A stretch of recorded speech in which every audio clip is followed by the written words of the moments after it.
UK news ಸುದ್ದಿವಾಹಿನಿಗೆ ಸ್ವಾಗತ. ವೀಕ್ಷಕರೇ, ನಾನು MPM ಶಿವಪ್ರಕಾಶ್. ಸ್ಪರ್ಧಾತ್ಮಕ ಯುಗದಲ್ಲಿ ಯಶಸ್ಸು ಗಳಿಸಲು ಸತತ ಅಧ್ಯಯನ ಬಹಳ ಅವಶ್ಯ ಎಂದು ತಹಸೀಲ್ದಾರ್ KM ಗುರುಬಸವರಾಜ್ ಅವರು ಹೇಳಿದರು. ವಿಜಯನಗರ ಜಿಲ್ಲೆ ಹೂವಿನಡಗಲಿ ಪಟ್ಟಣದ ಶ್ರೀಮತಿ ರುದ್ರಾಂಬ MP ಪ್ರಕಾಶ್ ಸರ್ಕಾರಿ ಪದವಿ ಕಾಲೇಜಿನಲ್ಲಿ ತರುಣ ಸಂಘದ ವತಿಯಿಂದ ಹಮ್ಮಿಕೊಂಡಿದ್ದ 2025-26ನೇ ಸಾಲಿನ SSLC ಹಾಗೂ PUC ಪರೀಕ್ಷೆಯಲ್ಲಿ ಹೆಚ್ಚು ಅಂಕ ಪಡೆದ ತಾಲೂಕಿನ ಎಲ್ಲ ಪ್ರೌಢಶಾಲೆಗಳ ಪದವಿ ಪೂರ್ವ ಕಾಲೇಜು ವಿದ್ಯಾರ್ಥಿಗಳಿಗೆ ಪ್ರತಿಭಾ ಪುರಸ್ಕಾರ ಕಾರ್ಯಕ್ರಮಕ್ಕೆ ಚಾಲನೆ ನೀಡಿ ಅವರು ಮಾತನಾಡಿದರು. ಶಿಕ್ಷಣ ಕ್ಷೇತ್ರದಲ್ಲಿ ಸ್ಪರ್ಧಾ ಮನೋಭಾವನೆ ಇದೆ. ಉದ್ಯೋಗ ಪಡೆಯುವಲ್ಲಿ ಸಹ ಹೆಚ್ಚಿನ ಸಂಖ್ಯೆಯ ಪೈಪೋಟಿ ಇದೆ. ವಿದ್ಯಾರ್ಥಿಗಳು ಅಂಕಗಳನ್ನು ಬೆನ್ನು ಹತ್ತದೆ ಸಾಮಾಜಿಕ ಮೌಲ್ಯಗಳನ್ನು ಅಳವಡಿಸಿಕೊಳ್ಳಬೇಕು ಎಂದು ಅವರು ಹೇಳಿದರು. ಪ್ರತಿ ವರ್ಷ ತರುಣ ಸಂಘದವರು ಶೈಕ್ಷಣಿಕ ಸಾಧಕರಿಗೆ ಹಣದ ರೂಪದಲ್ಲಿ ಸಹಾಯದ ಜೊತೆಗೆ ಗೌರವಿಸುತ್ತಿರುವುದು ಅತ್ಯಂತ ಶ್ಲಾಘನೀಯ ಎಂದರು. ತಾಲೂಕು ಪಂಚಾಯಿತಿ ಕಾರ್ಯನಿರ್ವಾಹಕ ಅಧಿಕಾರಿ G. ಪರಮೇಶ್ವರ್ ಅವರು ಮಾತನಾಡಿ, ತಂದೆ ತಾಯಿ ಕಷ್ಟಪಟ್ಟು ತಮ್ಮನ್ನು ಉನ್ನತ ಶಿಕ್ಷಣಕ್ಕೆ ಕಳಿಸುತ್ತಾರೆ. ಅವರ ಕನಸುಗಳನ್ನು ನನಸು ಮಾಡಿರಿ. ಜೊತೆಗೆ ತರುಣ ಸಂಘದವರು ಮಾಡುತ್ತಿರುವ ಕೆಲಸ ಅತ್ಯಂತ ಪ್ರಶಂಸನೀಯವಾಗಿದೆ ಎಂದರು. ತರುಣ ಸಂಘದ ಉಪಾಧ್ಯಕ್ಷರಾದ MP ಸುಮಾ ವಿಜಯ್ ಅವರು ಕಾರ್ಯಕ್ರಮದ ಅಧ್ಯಕ್ಷತೆ ವಹಿಸಿ ಮಾತನಾಡಿ, ಹಿರಿಯರ ಹಾದಿಯಲ್ಲಿ ನಾವು ಸಂಘವನ್ನು ರಚನಾತ್ಮಕವಾಗಿ ಮುನ್ನಡೆಸುವ ಸಂಕಲ್ಪ ಹೊಂದಿದ್ದೇವೆ. ಮುಂದಿನ ದಿನಗಳಲ್ಲಿ ಇನ್ನಷ್ಟು ಸಾಮಾಜಿಕ ಕೆಲಸಗಳನ್ನು ಹಮ್ಮಿಕೊಳ್ಳಲಾಗುವುದು ಎಂದರು. SSLC ಪರೀಕ್ಷೆಯಲ್ಲಿ ಹೆಚ್ಚು ಅಂಕ ಪಡೆದ 50 ಪ್ರೌಢಶಾಲಾ ವಿದ್ಯಾರ್ಥಿಗಳಿಗೆ 4,000 ರೂಗಳ ಮತ್ತು PUC 12 ಸಾಧಕರಿಗೆ ತಲಾ 5,000 ಚೆಕ್ ವಿತರಣೆ ಮಾಡಿ ಗೌರವ ಸನ್ಮಾನವನ್ನು ಮಾಡಲಾಯಿತು. ಕ್ಷೇತ್ರ ಶಿಕ್ಷಣಾಧಿಕಾರಿ ಶ್ರೀಮತಿ ಮಂಗಳ, ಪ್ರಾಚಾರ್ಯ M. ವಿಜಯಕುಮಾರ್ ಹೇಮಪ್ಪ, ಪತ್ರಕರ್ತರ ಸಂಘದ ಅಧ್ಯಕ್ಷ ವಿಶ್ವನಾಥ್ ಹಳಿಗುಡಿ, ಶ್ರೀಮತಿ ಲತಾ ಮುಂಡವಾಡದ, ಗ್ಲೋಬಲ್ ಕಾಲೇಜು ಪ್ರಾಂಶುಪಾಲ ಥಾಮಸ್ ಸಂತೋಷ್, ಮುಖ್ಯೋಪಾಧ್ಯಾಯ ಸುರೇಶ್ ಅಂಗಡಿ, CDMC ಸದಸ್ಯ HD ಜಗ್ಗಿ, KIನಗೌಡ, ನಸೀಂ, ಬನಿ ರಮೇಶ್ ಉಪಸ್ಥಿತರಿದ್ದರು. ಗುರುವಿನ ಪ್ರಕಾಶ್ ಪ್ರಾರ್ಥನೆ ಹೇಳಿದರು. ತರುಣ ಸಂಘದ ಅಧ್ಯಕ್ಷ ಅಟ್ವಾಳಿ ಕೊಟ್ರೇಶ್ ತರುಣ ಸಂಘದ ಕಾರ್ಯದರ್ಶಿ CK ಬಸವಲಿಂಗ ಸ್ವಾಮಿ ಪ್ರಾಸ್ತಾವಿಕವಾಗಿ ಮಾತನಾಡಿದರು. ಉಪನ್ಯಾಸಕಿ ನಾಗವೇಣಿ ಕಾರ್ಯಕ್ರಮವನ್ನು ನಿರ್ವಹಿಸಿದರು. 1964ರಲ್ಲಿ ಏನು ತರುಣರಿದ್ದರು ಅವರು ಒಂದು ಹಾಕಿರ್ತಕ್ಕಂಥ ಒಂದು ಗಟ್ಟಿ ಬುನಾದಿ ಇವತ್ತು ಕೂಡ ಆ ತರುಣರ ಸಂಘ ತರುಣರಾಗೇ ಇರಬೇಕು, ತರುಣರಾಗೇ ಮುಂದುವರಿಬೇಕು. ಇನ್ನೂ ಕೂಡ ಹೆಚ್ಚಿನ ಮಟ್ಟದಲ್ಲಿ ಈ ತರುಣರು ಬಂದು ಈ ಒಂದು ಸಂಘವನ್ನು ಮುನ್ನಡೆಸಬೇಕು. ನಮ್ಮ CKM ಸಾಹೇಬರು ಹೇಳಿದರು, ವಕೀಲರು, ಇಲ್ಲ ನಾವು ಎಲ್ಲರೂ ವಯಸ್ಸಾದರಿದ್ವಿ, ಆದರೆ ನಮ್ಮ ತಂದೆಯರು ಹಾಕಿಕೊಟ್ಟಿರ್ತಕ್ಕಂಥ ಒಂದು ಮಾರ್ಗದರ್ಶನದಲ್ಲಿ ನಾವು ನಡೀತಿದ್ವಿ. ಮುಂದೆ ನಮ್ಮ ಮಕ್ಕಳು ಕೂಡ ಈ ತರುಣರ ಸಂಘನ ಮುನ್ನಡೆಸಬೇಕು, ತರುಣರ ಸಂಘ ಆಗಿಯೇ ಮುಂದುವರಿಲಿ ಅಂತ ಆಶಾ ಭಾವನೆಯನ್ನು ಪ್ರಾಸ್ತಾವಿಕೆಯಲ್ಲಿ ನುಡಿದರು. ನಿಜವಾಗ್ಲೂ ನನಗೆ ಭಾಳ ಖುಷಿ ಆಯಿತು. ಮುಖ್ಯವಾಗಿ ಇನ್ನೊಂದು ಏನಂದರೆ, ಈಗಿನ ಒಂದು ಸ್ಪರ್ಧಾತ್ಮಕ ಜಗತ್ತಿನಲ್ಲಿ ಬಹಳ ಕಾಂಪಿಟೇಷನ್ ಇರ್ತಕ್ಕಂಥ ಒಂದು ಶಿಕ್ಷಣದ ವ್ಯವಸ್ಥೆಯಲ್ಲಿ ಮಕ್ಕಳು ತುಂಬ ನಲಿದು ಹೋಗ್ತಾ ಇದ್ದಾರೆ. ಅಂಥ ಸಂದರ್ಭದಲ್ಲಿ ಈ ಒಂದು ತರುಣರ ಸಂಘ ಸರ್ಕಾರಿ ಶಾಲೆಯಲ್ಲಿ ಓದಿರ್ತಕ್ಕಂಥ ಮಕ್ಕಳಿಗೆ ಪ್ರತಿಭಾ ಪುರಸ್ಕಾರ ಮಾಡಿ ಅವರನ್ನು ಗೌರವಿಸಿ ಅವರನ್ನು ಗುರುತಿಸಿ ಗೌರವಿಸ್ತಾ ಇದ್ದಾರಲ್ಲ, ನಿಜವಾಗ್ಲೂ ಅದು ಅತ್ಯಂತ ಪ್ರಶಂಸನೀಯವಾಗಿರ್ತಕ್ಕಂಥ ಕೆಲಸ. ಯಾಕೆಂದರೆ ಇವತ್ತಿನ ಒಂದು ಕಾಂಪಿಟೇಟಿವ್ ವರ್ಲ್ಡ್ನಲ್ಲಿ, ಜಗತ್ತಿನಲ್ಲಿ ಮಕ್ಕಳು ಭಾಳ ಮಾನಸಿಕವಾಗಿ ತೊಂದರೆಯನ್ನು ಅನುಭವಿಸ್ತಾ ಇದ್ದಾರೆ. ಯಾಕಂದರೆ ಇವತ್ತು ಶಿಕ್ಷಣ ಭಾಳ ಕಾಂಪಿಟೇಷನ್ ಆಗಿದೆ. ನಾವು 1964ನೇ ಇಸ್ವಿಯಲ್ಲಿ ಈ ಒಂದು ಕಲ್ಪನೆಯನ್ನು ಇಟ್ಕೊಂಡು ಅವತ್ತು ಶೈಕ್ಷಣಿಕವಾಗಿ, ಸಾಮಾಜಿಕವಾಗಿ ಮತ್ತು ಹಲವಾರು ಸಂಘ ಸಂಸ್ಥೆ ಕಾರ್ಯಕ್ರಮಗಳಿಗೆ ಇರಲಿ ಬಿಡಿ, ನಾನು ಇದು ಮಾಡ್ತೇನೆ.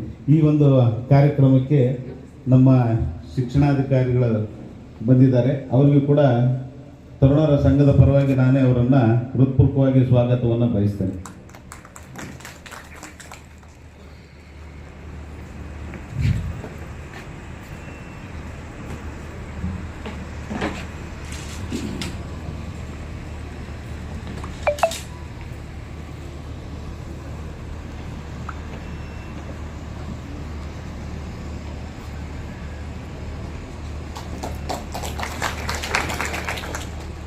ಇವತ್ತು ಈ ನೈತಿಕ ಬೆಳವಣಿಗೆ, ವ್ಯಕ್ತಿತ್ವ ವಿಕಸನ, ಸಾಮಾಜಿಕ ಜವಾಬ್ದಾರಿ, ಒಂದು ಭಾವನಾತ್ಮಕ ಸ್ಥಿರತೆ, ಇವುಗಳನ್ನು ನಾವು ಶಿಕ್ಷಣದಲ್ಲಿ ಅಳವಡಿಸಿಕೊಳ್ಬೇಕಾಗಿರ್ತಕ್ಕಂಥ ಅನಿವಾರ್ಯತೆ ಇದೆ.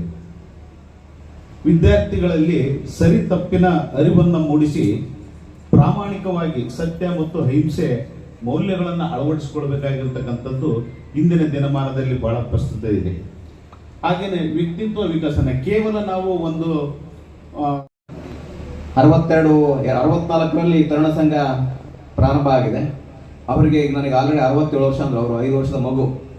ಈಗಿನ ಕಾಲದವರಾದ್ರೆ ಈ ಒಂದು ಕೌಟುಂಬಿಕ ಜಂಜಾಟದಲ್ಲಿ ಸಾಕಪ್ಪ, ಹಿಂದೆ ನಮ್ಮ ತಂದೆ ತಾಯಿಗಳು ಮಾಡಿದ್ರು ಸರಿ, ಈಗ ಎಲ್ಲಿ ಅದು ಮುಂದುವರ್ಸೋಕ್ಕಾಗುತ್ತೆ ಅಂತ ಅದು ಎಂಡ್ ಮಾಡ್ತೀನಿ ಗೊತ್ತಿಲ್ಲ. ಆದರೆ ಅವರ ಮಕ್ಕಳು ಇನ್ನೂ ಅದನ್ನು ಮುಂದುವರ್ಸ್ಕೊಂಡು ಹೋಗ್ತಾರೆ, ಮತ್ತೆ ಸಹ ಅದು ಮುಂದುವರಿಸ್ತಿ ಅಂತ ಹೇಳ್ತಾರೆ.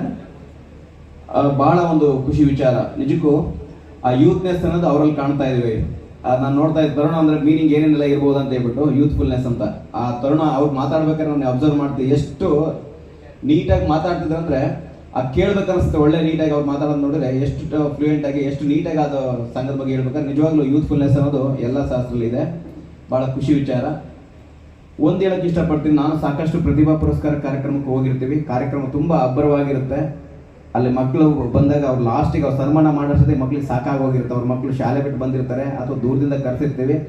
ಅಲ್ಲಿ ವಿಚಾರಣೆ ಬೇರೆ ಇರುತ್ತೆ. ಮಕ್ಕಳನ್ನ ಕಾಯಿಸಿ ಕೊನೆಗೆ ನಾವು ಲಾಸ್ಟಿಗೆ ಅವ್ರಿಗೆ ಸನ್ಮಾನ ಇಟ್ಟು ಕಳಿಸ್ತೀವಿ. ಆದರೆ ಇಲ್ಲಿ ಎಲ್ಲ ಮಕ್ಕಳಿಗೆ ಉದ್ದೇಶ ಹೆಂಗಿದೆ, ನಿಜಕ್ಕೂ ನಾವು ಗ್ರಾಮೀಣ ಭಾಗದಿಂದ ಸರ್ಕಾರಿ ಶಾಲೆ, ಅದು ನಾನು ಅಂತೂ ನಮ್ಮ ಊರಲ್ಲಿ ಸರ್ಕಾರಿ ಶಾಲೆನೂ ಇರಲಿಲ್ಲ, ಒಂದು ಅನುದಾತ ಶಾಲೆಗೆ ನಾನು ಪ್ರಥಮ ಬಂದಿದ್ದಂತಾರೆ.